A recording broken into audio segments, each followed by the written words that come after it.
qui nous amène directement dans les kiosques avec la revue de presse ce matin.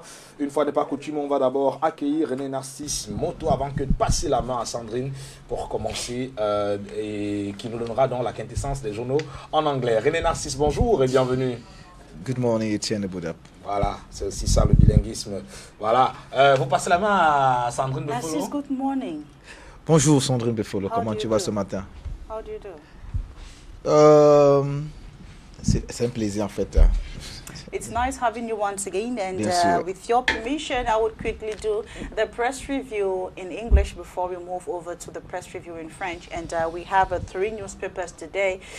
Seems so many people didn't send in their newspapers, so if you have papers, just drop by STV at Immeuble Kasap, Aqua, that's 4th building, 4th floor, and deposit your newspapers at the reception. And we will, of course, do the pleasure of reading them out to your different and varied televiewers. And for today, we will kickstart with the Guardian Post, which is, of course, a daily newspaper. And the Guardian Post daily says Atanganji makes another controversial outing on Anglophone crisis. Atanganji makes another controversial outing on Anglophone crisis. We are there with the Guardian Post daily newspaper. Atanganji goes as far as insisting that Anglophones are not marginalized. He says arrested Ambazonia leaders living better in detention than they were in Nigeria. He also claims that Anglophones with only 16% of population hold 40% of public offices. He goes as far as stating that Ambazonia leaders are detained for fear of being killed by irate Anglophones. Also, he boasts the claim reigns in most areas of Northwest because of his frequent visits. He actually boasts that calm reigns in most areas of Northwest because of his frequent visits to these different parts of the country. And also he rules out possibility of dialogue with those he says killed, raped, kidnapped and burnt schools. And also says Tasha Lawrence hails from Kumbo Division instead of Bui Division. Well, you can get more details of that on page 3 of the Guardian Post daily newspaper. And still on the Guardian Post, you will turn over to page 4 to take a look at the letter which has been written to President Paul Biya by Eric Chinje. He writes a letter to President Paul Biya where he proposes a 10-point solution to Anglophone crisis. You can get more details of that story on page 4. And on page 3, we talk about the 2018 presidential election, and U.S. Embassy refutes sponsoring Akere Muna Kamto and Joshua Oshi. You know, they were accused of receiving blood money from the U.S. Embassy. So you can get more details of this on page 3 of the Guardian Post daily newspaper. And over still on page 3, actually, the talk of how a bill is to extend mandate of member of parliament tabled in parliament. A bill which is to extend a mandate of members of parliament tabled in parliament. That is on page 3. And over to page 2, we go to Yaoundé to look at this societal issue where a man sues for divorce as wife refutes 8th abortion. The man sues for divorce as wife refuses 8th abortion. So it means that she's been aborted, and this is the 8th time she has declined, and the man is asking for a divorce. You can get more details on page 2 of the Guardian Post. And away from the Guardian Post, we quickly move over to the Rambler. The Rambler newspaper talks today about electoral deferral bill smuggled into parliament after a statutory deadline. Election deferral bill smuggled into parliament after statutory deadline. You can get more details of this story on page 9. Remember, we just give you the headlines, and you can go to the different newspaper stands, grab the newspapers, and get these stories and a host of others, all found in the newspapers.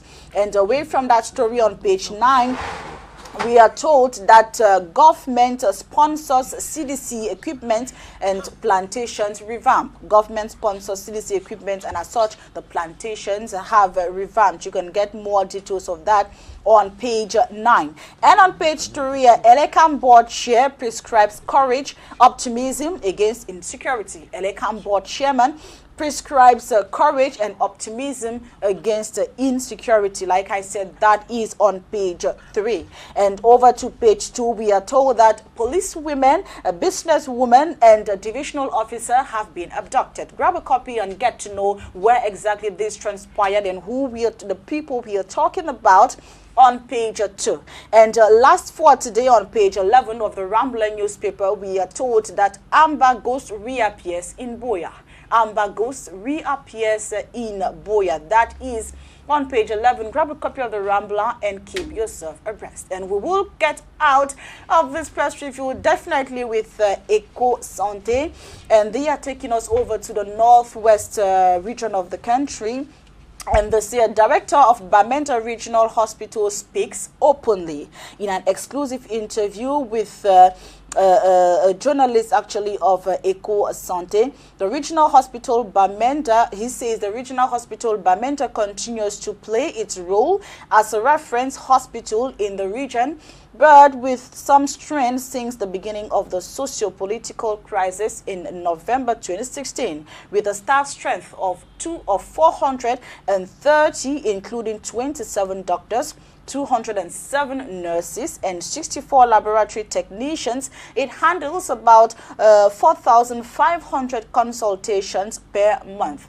Of its 400 beds, 85 to 90% are occupied all the time. That is a very interesting point that have been revealed there. So you can grab a copy of Eco Sante and get more details on pages 6 and 7 of this newspaper. Remember, it is a French newspaper, but we are getting some headline. We're getting a headline today in French, in English, which is quite interesting.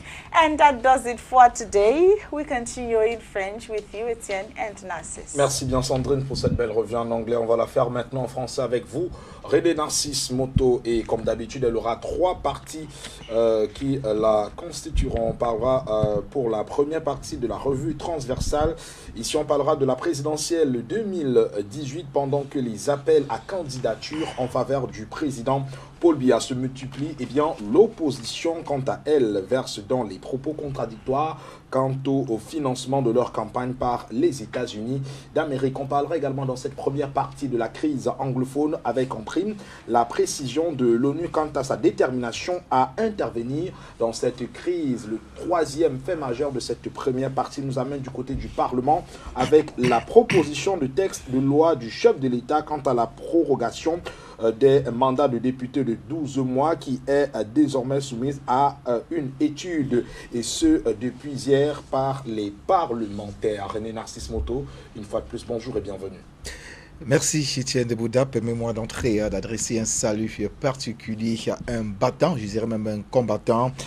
Il est donc du côté de Douala Premier, c'est le directeur de cabinet de cette mairie qui est certainement à l'écoute de cette revue de la presse ce matin, Gérard de Mateke. Alors, Info Matin quotidien s'intéresse à la présidentielle 2018 et souligne que les non-bêtis d'Union SO se mettent ensemble pour soutenir Paul Biya, et cette communauté a mandaté Grégoire Ouona pour porter son message de déférence au chef de l'État. Et pendant ce temps, Forum Libre nous dit que c'est quasiment le même son de cloche du côté de la Sanaga maritime, sauf que dans cette partie du Cameroun, c'est en rang dispersé que se fait l'appel à candidature de Paul Biya. On parle de plus de 33 millions de francs CFA cotisés par les militants et 2 appels à candidature. Le premier sous la houlette de Louis Yinda et le second sous les auspices de Jean-Ernest Ngalé-Bibié. Alphonse Ngalé-Bibié, frère aîné du Mine Transport, dénonce les démons de la division. Rendez-vous en kiosque pour en savoir davantage.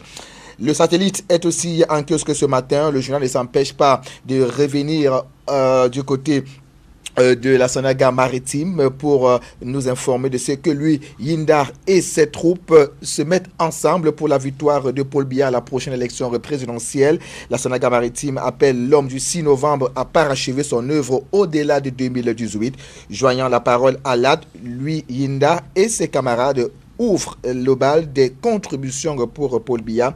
On parle de plus de 33 millions de francs CFA désormais dans la cagnotte en faveur de Paul Biya. Marinette Ngo Yedna explique les raisons d'un choix du cœur et de la raison. Et enfin, le journal nous invite à découvrir le discours historique de Alphonse Bibié contre le divisionnisme. Rendez-vous en kiosque pour en savoir davantage. Et puisqu'on parlait de présidentielle 2018, parlons dans l'ensemble de l'inscription sur la liste électorale, toujours avec le journal Le Satellite qui nous renseigne que Tobo Eyum, Lingue Malapa et Ndo Collins investissent le chaudron électoral de Douala premier aux côtés du président de la session Vouri 1 et le député de Vouri Centre. Le sénateur et membre du bureau politique du RDPC apporte sa touche à la constitution du vivrier électoral du parti du Flambeau. Rendez-vous donc en kiosque pour en savoir davantage ce matin. L'œil du Sahel parle aussi de présidentielle 2018. Pour ce journal, il faut noter que l'Adamawa est donc le ventre mou de Paul Biya, pourrait être le ventre mou de Paul Biya. Démonstration est donc faite en Parge 5. Rendez-vous en kiosque pour en savoir davantage. Mutation, quant à lui, parle de jeu de massacre quant à la présidentielle 2018 et qui se prépare tant du côté de l'opposition que du côté du parti au pouvoir. Seulement, le journal voudrait revenir sur la sortie de l'ambassadeur des États-Unis au Cameroun. Et ce dernier nous fait dire ce matin que les États-Unis sont donc accusés d'un financement occulte de 2,6 milliards de francs CFA. C'est ce que nous dit donc Mutation ce matin. 3 candidats de l'opposition désignés comme les bénéficiaires du cadeau américain, démentis en cascade, à découvrir donc en page 7 du journal Mutation qui est en kiosque ce jour.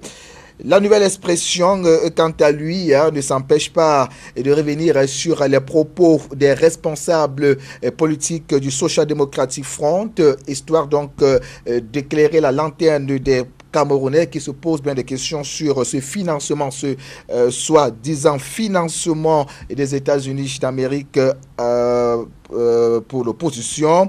Jean-Robert Wafo qui dénonce dans un communiqué parvenu donc mardi à la rédaction de la nouvelle expression, le ministre du Shadow Cabinet du SDF en charge de l'information étale les incohérences des journaux proches du pouvoir. Ceci est à découvrir en page 4. Pendant ce temps, les États-Unis également démente. Cette fois, c'est toujours en page 4. Le journal de Séverin Tchounke nous renseigne que l'ambassade des États-Unis n'a donné de l'argent à personne. C'est d'ailleurs une déclaration qui a été faite par le conseiller aux affaires politiques de l'ambassade des États-Unis du côté de Yaoundé. Rendez-vous en kiosque pour mieux comprendre donc cette problématique. Pendant ce temps, sans détour, qui est aussi en kiosque ce matin, s'est intéressé aux 2 milliards de francs CFA des États-Unis d'Amérique qui divisent Kamto Oshi et Akere Mouna. Le journal nous dit ce matin que reçu à l'ambassade américaine le 10 juin dernier, les 3 leaders de l'opposition ne s'entendent pas sur le partage du magot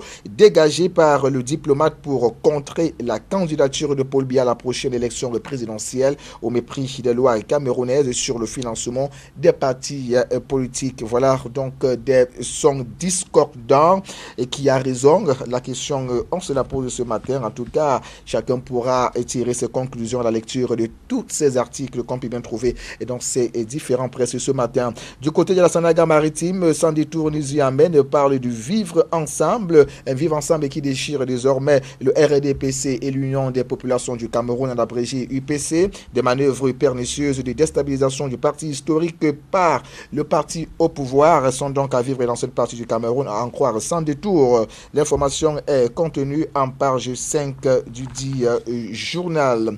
Pendant ce temps, la météo, qui est un bi-hebdomadaire, veut bien nous mettre au parfum de la mise au point de l'ambassadeur des États-Unis d'Amérique. Ce dernier dément le financement de l'opposition. Les États-Unis n'ont de préférence pour aucun candidat ni pour aucun parti.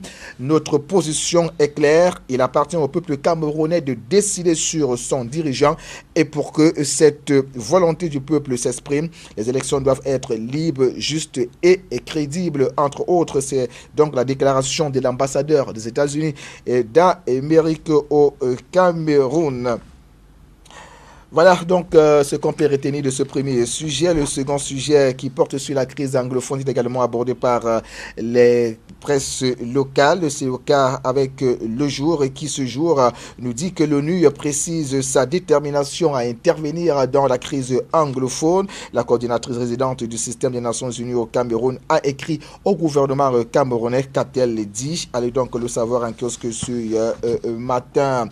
Notre journal qui évoque donc la crise anglophone, c'est la nouvelle expression de Séverin Tchunke qui parle d'un inspecteur de police tué. Il s'agit de Patrice Dingenge, kidnappé par les Ambazoniens le 5 juin 2018. Ce dernier a donc été retrouvé amputé de ses parties génitales.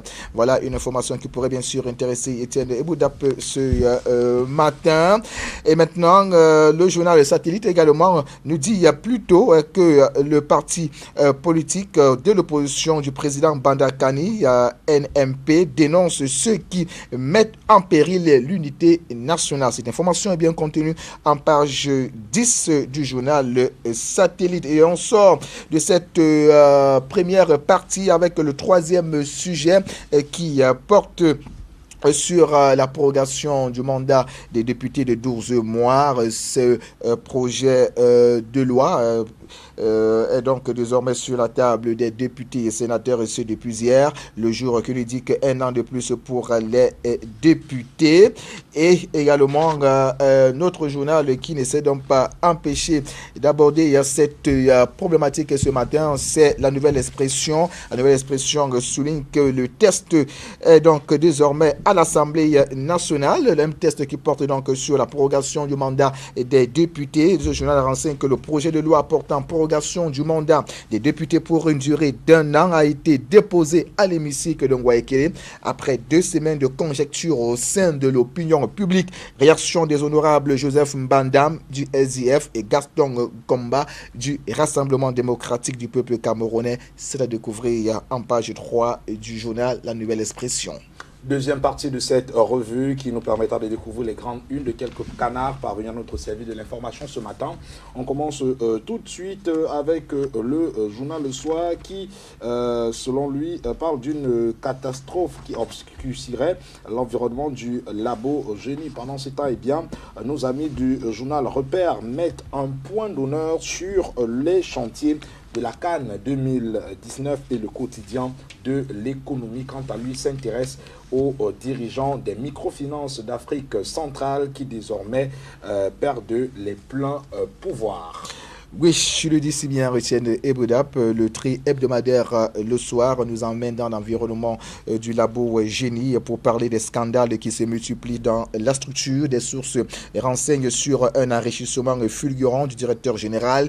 Le laboratoire national de génie civil manque à ses missions. Une importante structure pourtant en perte de vitesse et le journal qui ne se garde pas donc de nous faire le grand déballage autour de cette crise. On parle bien sûr de catastrophes au sein du labo Génie. L'enquête a été menée par le tri hebdomadaire Le Soir et ne se garde pas de nous en dire davantage ce matin à la page 3. Le journal Repère, quant à lui, s'est intéressé aux infrastructures de la Coupe d'Afrique des Nations 2019 que le Cameroun va donc désormais abriter. Le journal de nous dire ce matin que Paul Biya aura son grand stade. On parle ici du stade Olembe.